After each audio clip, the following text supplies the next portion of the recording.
The first message came at 2:14 in the afternoon, while I was loading the dishwasher and thinking about nothing more complicated than whether to buy apples or pears. It was from a number I didn't have saved. It said, plain as a receipt, he gave me his card. Thought you should know. Who sent it?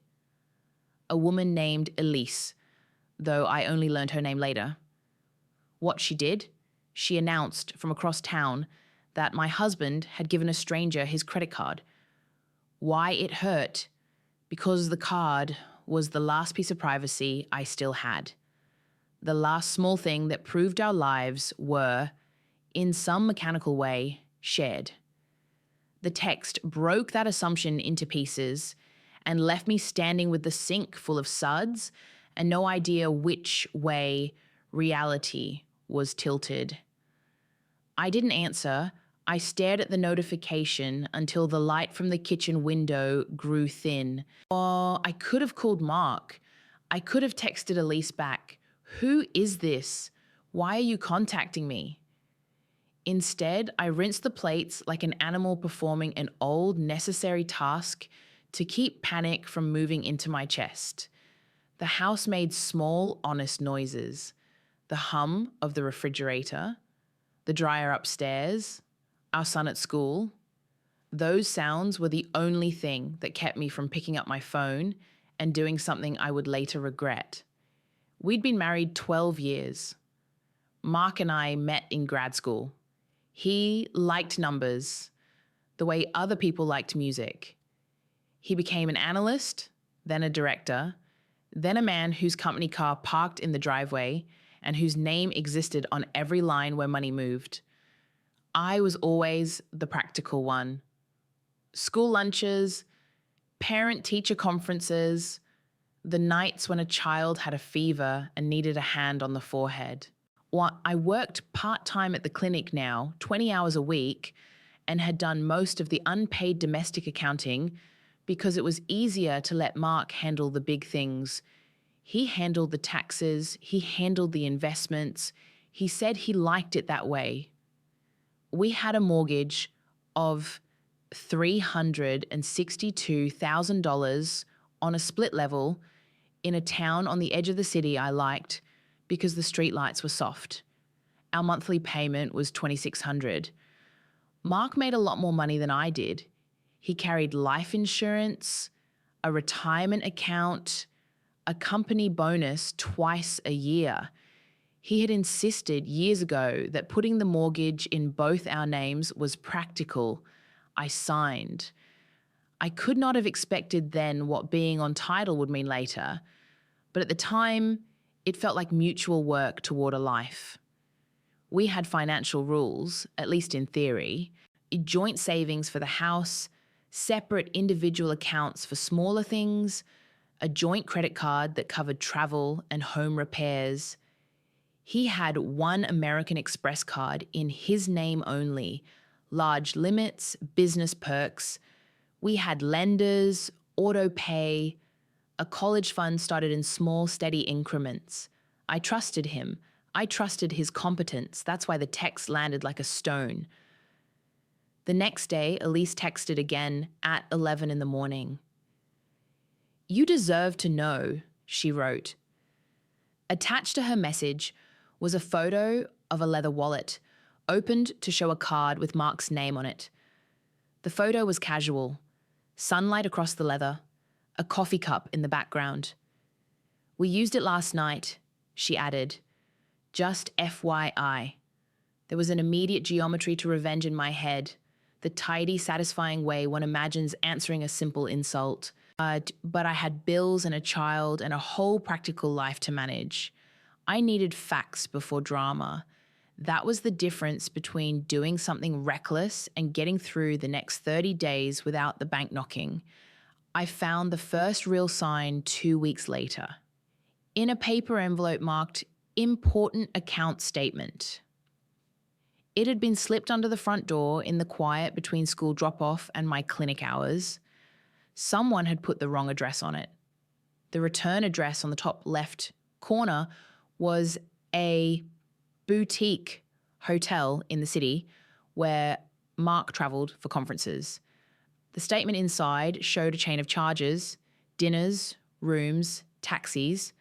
The total balance listed on that particular Amex was $12,917. It wasn't the amount that struck me first, it was the pattern. The dates overlapped with our anniversary dinner, the weekend I'd been at my sister's. The charges read like a map of a life that was not mine, a nightclub tab, a tailor, late night room service. Someone had been living with a budget of impulse and private indulgence. And for some of those nights, a man named Mark had used a card that I never touched. I called Mark at work. He picked up on the second ring. "Anna, what's wrong?" he said, careful and a little sharp. I told him about the envelope. He sounded surprised, too surprised, and then annoyed. "I'll take care of it," he said. "It must be a business card mix-up. Don't worry, I'll call American Express." "I just wish you'd told me," I said. Or at least told me when you were using the card." There was a pause I recognized as the one-time lull before he would explain how he managed everything so I could relax. "I handle the company cards, Anna.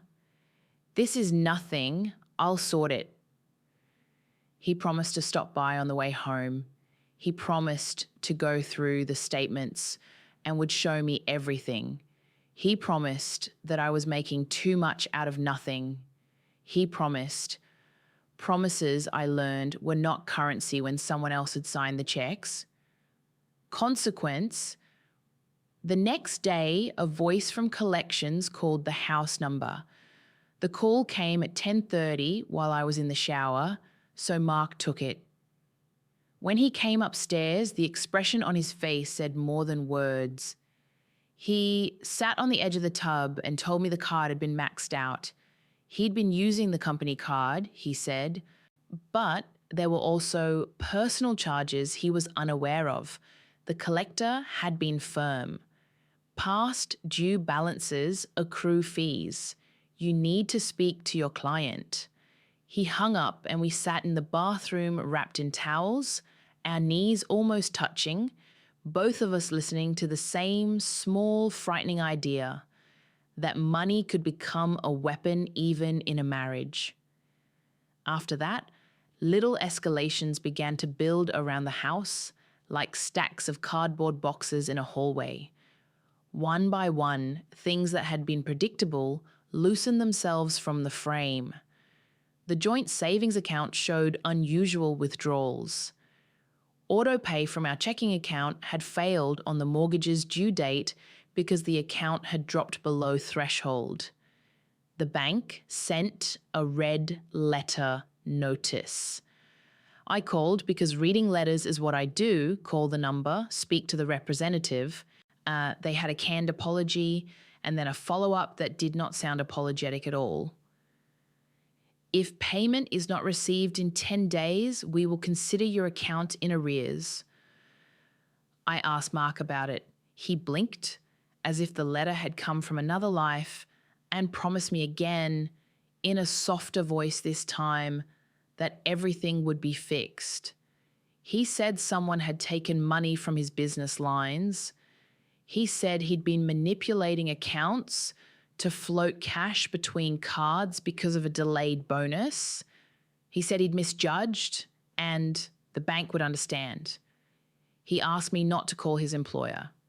"Please," he said. "Not yet." He kissed the top of my head.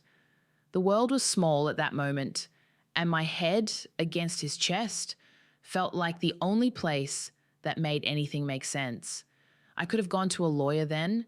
I could have insisted on a separate bank account, on immediate access, on a freeze. I didn't. Why? Because we had a child who needed school uniforms.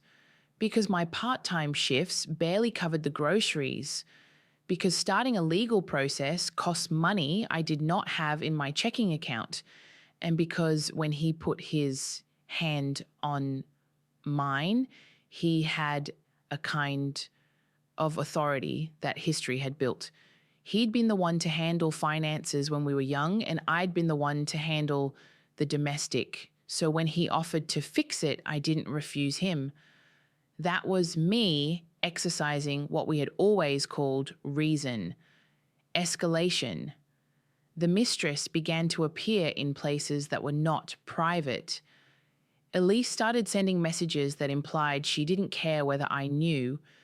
Instagram photos of Mark in a reversible bomber jacket, smiling with his arm around a woman I did not recognize at a gallery opening.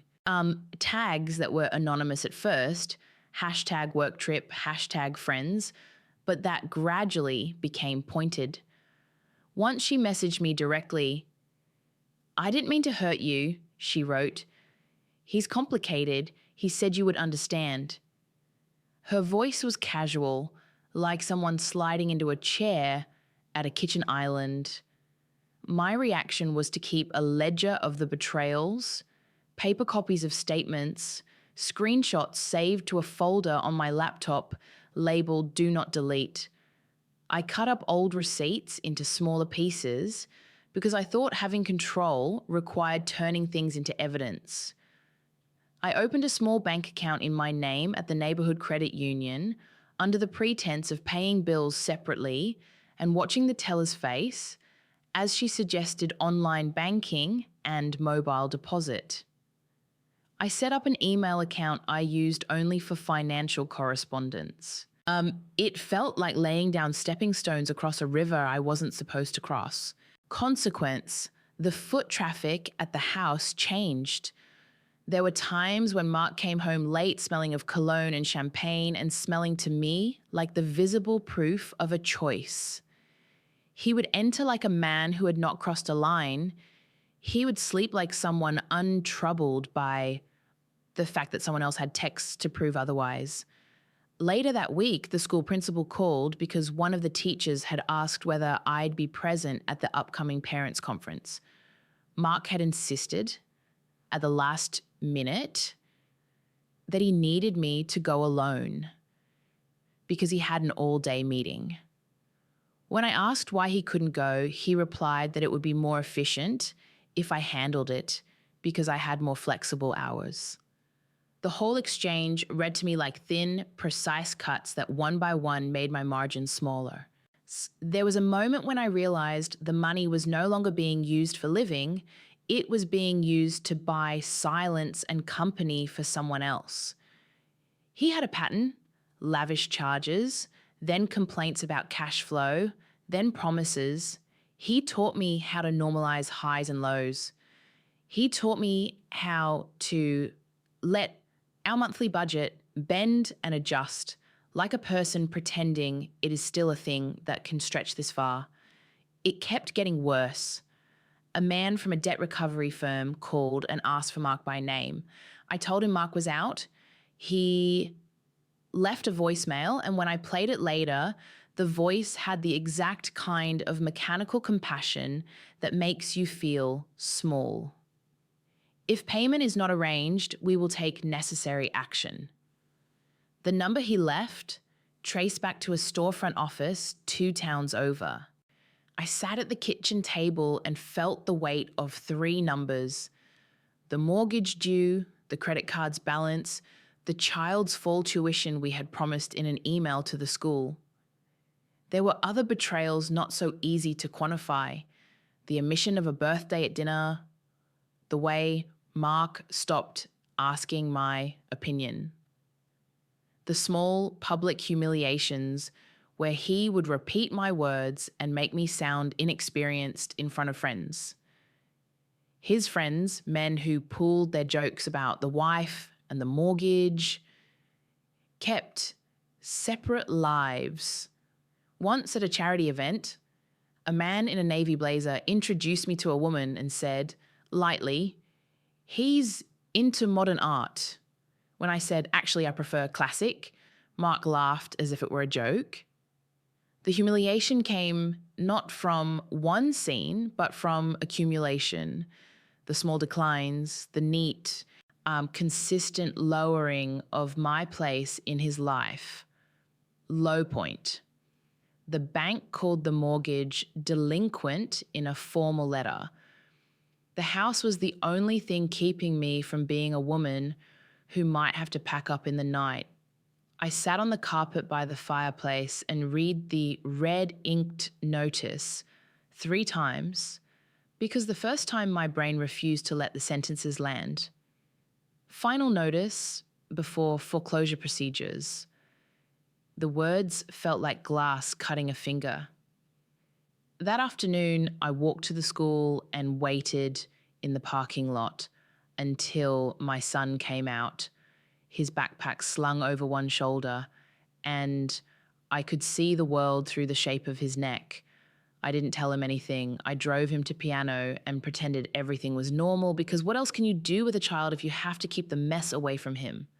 That night, Mark came home smelling like someone who had been congratulated. He set a small box on the kitchen island and did not look at me. Inside was a tie as a gift for his colleague's promotion. He told me about a dinner he'd had where a client had promised to close something big. He spoke with the kind of self-satisfaction I recognized as a man certain of his upward arc. I said quietly, "We have a notice from the bank." He looked at me with a shortness that I had been trying to avoid. "We can talk about it in the morning," he said. "I've got plans tonight." I felt myself shrink into space I did not want to occupy. Small, unimportant, like an errand. I had tried to be reasonable. I had tried to let him take care of things. The bank's letter was the instrument that said reason had failed me. That night, I couldn't sleep. I lay awake and thought about how little leverage I had. I had saved maybe $9,000 in a separate account, money that had taken years to gather in scattered deposits while he handled the rest.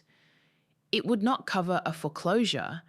It would cover a lawyer for a conversation, maybe, and not much more. I thought about calling my sister. I thought about selling the car. Mostly I thought about being a single mother, while everything I had been promised dissolved into a trail of receipts. Turning point? The mistake that opened a door came from the very woman who had started it.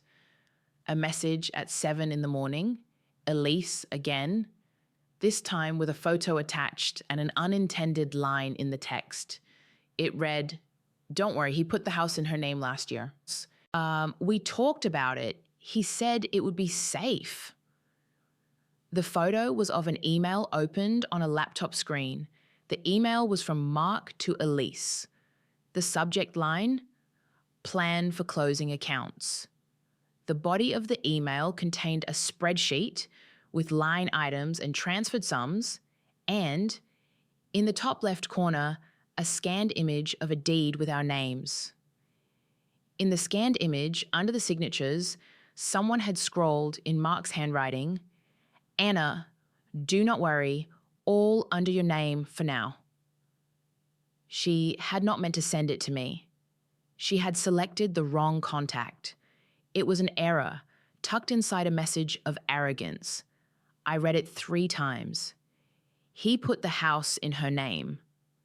The phrase should have been a sentence that made my breath race with panic, and it did, but in a different direction than I'd expected. If the house was legally in my name, Eddie, if his handwriting admitted to a strategy, if he had used my title as leverage to hide assets, then the bank's letter and his late-night promises were not the only facts. There were others that could shift the geometry. I drove to the filing office the same morning. The county clerk's office smelled of copier toner and old forms. There were polite, indifferent clerks who told me where to find the records. I sat at a cramped metal table and found the file with our names typed in the index. The deed was there. My name, his name, a record of a transfer executed the year before. It was on public record. I had signed nothing to relinquish any right to the house. It was mine in an ordinary, legal way. I walked back to my car, feeling like someone who had found a key under the doormat. The set of levers available to me had altered in an instant. For years, the makings of an unbalanced marriage had meant he handled the money and I handled the home. Now the home was my legal instrument. Possessing the house did not erase debt. It did not secure our bank accounts. It did not protect my son from the sting of a changing family. But it was a thing anchored in law that I could use to hold him accountable. I did not go to the police. I did not storm into a meeting and stage a public confrontation. I sat in my kitchen and wrote instead. I wrote a formal letter, not a rant. I typed and retyped until the language had the calm I needed. Evidence, dates, copies of statements attached. I copied the Amex statement, the bank notice, the lease documents.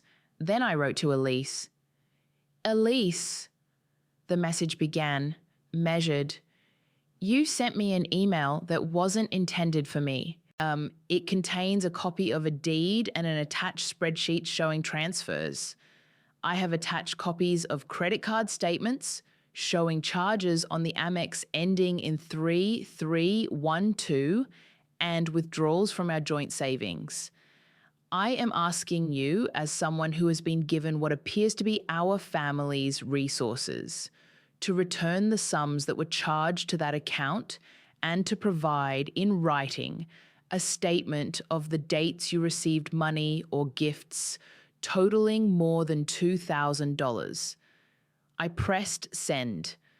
There was an ethics to that moment I hadn't expected, less glee than precision, less wanting to wound than wanting to recover. The letter was not about revenge. It was a demand rooted in the evidence she had accidentally offered me. It also had tucked into it an implied threat. If she refused, and I meant it when I wrote this, I would pursue the matter with the bank and with the corporate accounts. I would produce the ledger to his employer if I needed to. I would involve anyone necessary to recover what had been taken from the joint finances. She replied within hours. The tone was defensive, then equivocal. She said she hadn't known the money was being taken from our joint accounts. She wrote that Mark had promised to cover incidental charges and that she had accepted gifts in good faith. I don't want to be part of your divorce, she wrote, which sounded like a plea. I forwarded the message to the small inbox I'd set up for financial matters and then to a lawyer I'd called the day before, a woman named Mistress, who specialized in family law and had an office that smelled of old books and coffee. Mistress read the packet I had prepared and said, "You did the right thing. You have proof that someone outside of the marriage benefited from charges tied to your household's resources. We will approach this as a case of recovery. We will ask the bank to trace the transfers and the card usage. We will contact Amex and show them the evidence. We will ask Elise for an accounting." It all sounded so neat. A list of actions, steps, boxes to check. But it required patience and a willingness to go public in certain carefully defined ways. Maris warned me there would be a financial cost. And, she added, there could be a social cost. These revelations are messy, and people will have opinions. We'll proceed prudently. We did. I sent Elise a second message asking for a date and an amount she would return. She offered $3,000 as a lump sum and said she would make the transfer to my new account by the end of the week. That was not everything, but it was a start. She said she didn't want publicity. I believed her. No one wants to be named in bills and ledgers. Consequences began to unfold in a way that felt domestic and legal at once. Elise's repayment was not a moral conversion, but a pragmatic choice. or she did not want to receive collection calls or to be dragged into a fight that might affect her job or her reputation. Within 10 days, a transfer showed up in my account for $3,000. It didn't fix the mortgage or erase the idea that Mark had been living one way while saying we were another, but it was immediate proof that documentary evidence can sometimes bring money back faster than a week of promises. That calm, however, was only one part of the payoff. Maris called and said that the bank had opened a trace and found transfers from the business account into personal channels that matched dates of charges on the Amex.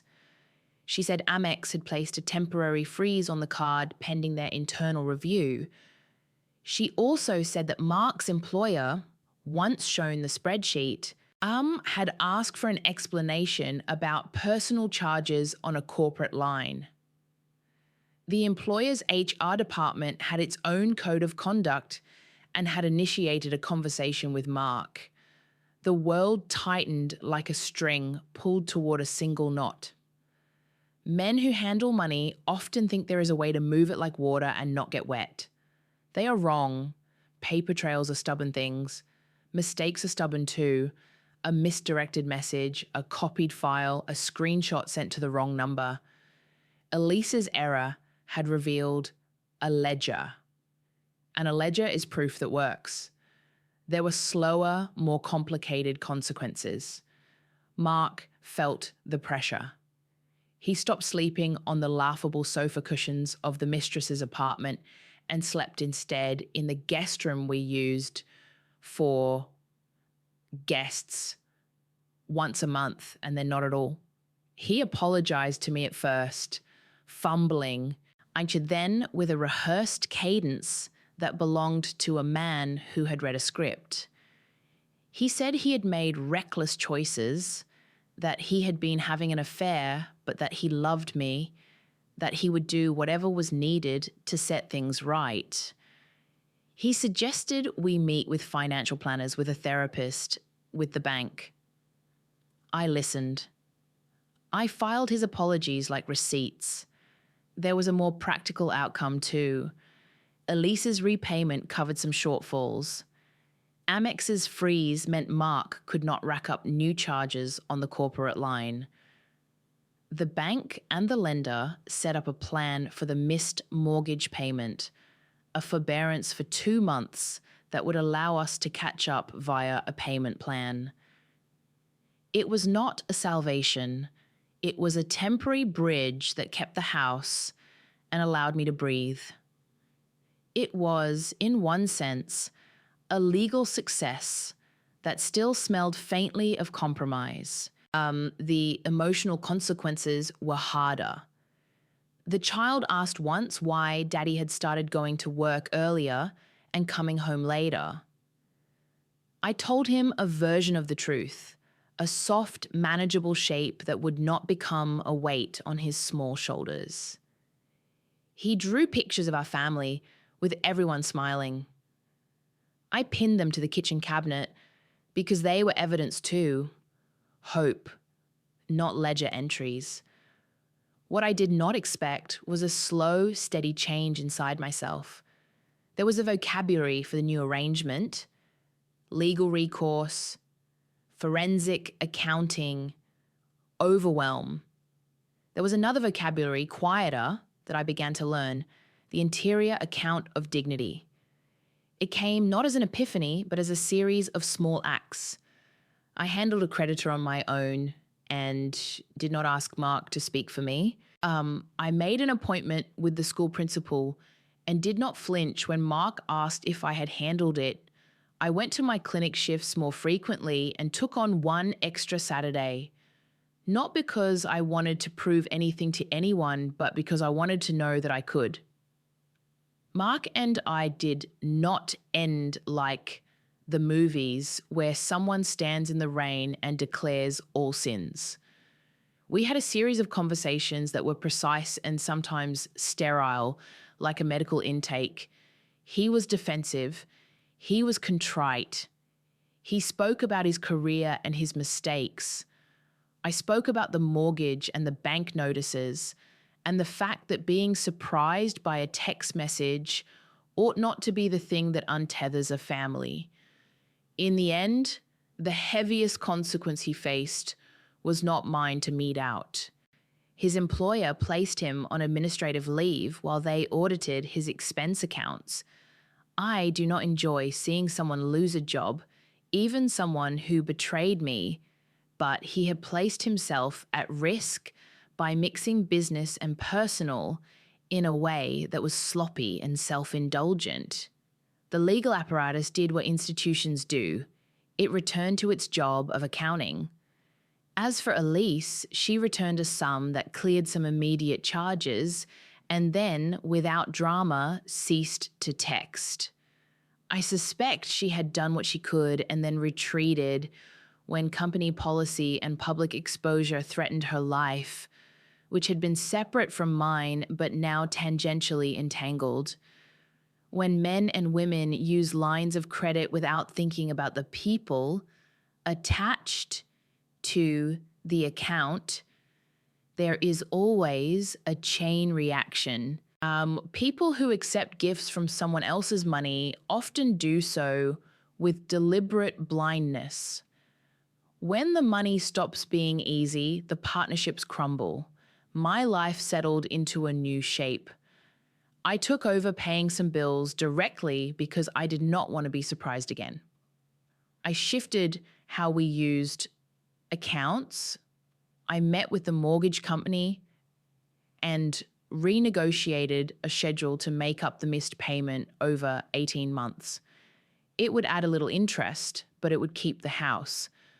I took small, practical control, budgeting apps, automatic transfers to a rainy day account I opened in cash-only increments. That felt modest and real. There was no cinematic ending, no dramatic press conference. There were instead quiet mornings where I made coffee and sat at the table and watched sunlight move across a floor we had once walked together. Sometimes Mark would make dinner and we would talk in a way that sounded like adults trying to repair a machine. Sometimes he would be absent and I would do everything that needed doing by myself. I stopped waiting for an apology to fix the raw shape of my life and focused instead on the ledger of the present. Payments owed, recipes saved, a child's permission slip to sign. There were conversations, hard ones, with our son when he was older, more than one where I had to explain in small, honest pieces what had happened and why marriages sometimes end up different than people expect. I did not moralize. I told him facts and then let him ask the questions. He wanted to know if Daddy still loved him. I said some things that were true in a narrow, steady way. Sometimes adults make bad choices. Sometimes they change. What matters is that you're safe and loved. If there is a resolution, it is small. The bank accepted our payment plan. The Amex account was closed and replaced. Mark found another position at a smaller firm after a month of unemployment. It paid less, and that recalibrated the language of our household. We had to live with fewer restaurant dinners and fewer expensive weekends. We learned to cook at home in ways that tasted like small, practical luxury, risottos and roasted vegetables, and the occasional bottle of wine. I learned to enjoy the smell of bread baking, even when it meant a busier week. I sent Elise one last message months later, not to gloat, but to close a door. "Thank you for the transfer," I wrote. "We move forward. I hope you find what you're looking for." Her reply was brief. "Me too." That is as close to forgiveness as either of us would get. There are things I cannot fix. I cannot make time rewind 2 mornings when trust felt eternal. I cannot erase the ledger of past charges or the knowledge that a person I loved found companionship in another's arms and credit line. But there is evidence too: the house in my name, the account with a modest cushion, a child asleep upstairs with a backpack empty of secrets. The last thing I did in the middle of the year was simple and practical. I sat with my lawyer and signed paperwork consolidating certain accounts, removed Mark's name from credit cards I did not want him to access, and set up a modest trust for our son that required both our signatures to withdraw. It wasn't punishment, it was prevention. It was the same care we had once taken when we installed child locks and smoke alarms. If something else was taken from me, time, innocence, illusions, I regained a few things of my own, a sense of authorship and the knowledge that when someone makes a mistake that bleeds into your life, you can collect the fragments and build a new arrangement. It is a teaching I learned without wanting to teach anyone anything. I learned it by reading statements and leaning on paperwork and talking to people who understood how money moves and how law tracks it. I learned it by doing the small administrative tasks that make ordinary existence possible. I do not tell this story because I want pity or to score a point against Mark. We are not characters in a morality play. We are people who made decisions and then had to live with them. I tell it because I believe in the stubbornness of paperwork and the odd real power of an accidental text. Elise's mistake was the lever. The deed was the key. Those are the facts. The rest is the usual human work of getting on with life. If anything feels earned in the end, it's that I kept the house and kept the child, and in the quiet hours, I rebuilt a relationship with myself that didn't need constant reassurance. I started small, a weekly phone call with my sister, a class at the community college on budgeting I attended, even though I already knew how to balance a checkbook. Those little acts made a different kind of ledger, one that wasn't about debt, but about accumulation of confidence, of time, of things that are hard to spend on a whim. If you're still here, thank you for listening. If this resonated, please leave a like and subscribe for more stories. And if you have something you'd want to share, maybe a moment when a small mistake changed everything, I'd love to read it in the comments.